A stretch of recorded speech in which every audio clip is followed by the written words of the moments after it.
Hello, Michael Swain here after Kansas basketball's 87-71 win over Baylor. And wow, what an incredible game, an incredible comeback for Kansas.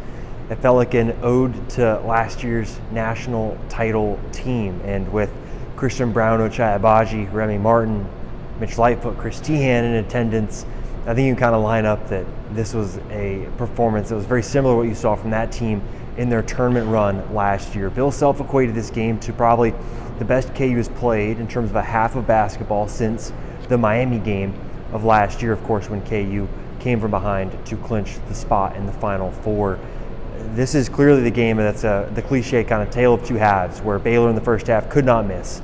9 first half threes, some incredible shot making from the Bears that had you kind of scratch your head and throw your hands up and say, is this one of those games where the team comes in now, Fieldhouse shoots the lights out, and all of a sudden Kansas is going home with a loss?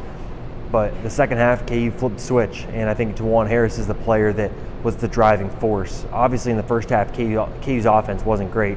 The Jayhawks shot under 40% from the field and looked stagnant. When KU's offense has looked bad this year, it's been really stagnant, and that's what you saw in the first half. And then in the second half, you saw more energy, the intensity that you saw during the Oklahoma road trips, here against Texas last Monday. All of a sudden now you look at it and you say, all right, that's the team that you saw during this really good stretch where the ball is moving. And again, Harris is the driving force of that. You look at him, 14 points in the second half. He only took 1 shot in the first half, took 7 in the second half, and just was incredible. Finishes with 9 assists, 1 off of a double-double. He's the player that was the driving force behind this Kansas win, and probably one of the best halves of basketball he's played. Maybe not complete game, but halves of basketball. Incredible. And then you look at some other players down the list. Jalen Wilson had a rough start to the game, right? Misses the bunny layup, and then Baylor goes on the other end, makes a 3 to make it a 10-point game. Well, then in the second half, he's the one that's making some winning plays. His rebounding was crucial. 13 rebounds. He helps Kansas out-rebound Baylor. And remember, in the first game, Baylor dominated on the glass. And in the first half, they dominated on the glass. And then KU was able to come back and win the rebounding margin. Overall, I think defensively, Kansas was better in the second half.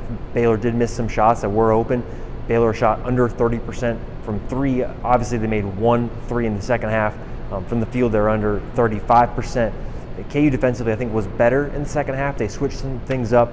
They kind of stopped switching. They kind of tried to double team and blitz Flagler and Cryer and used Harris and McCullough to do that.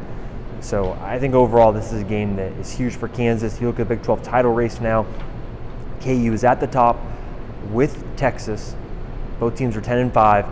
KU now has a short turnaround. They go to TCU that hung 100 points on Oklahoma State earlier today. So that's going to be a huge game for Kansas. But there's some wiggle room now. You look at Texas' schedule. They still have to play at Baylor, at TCU. Baylor still has to play Iowa State at home. They still have to play Texas. And then Kansas has this TCU game before they play West Virginia and Texas Tech.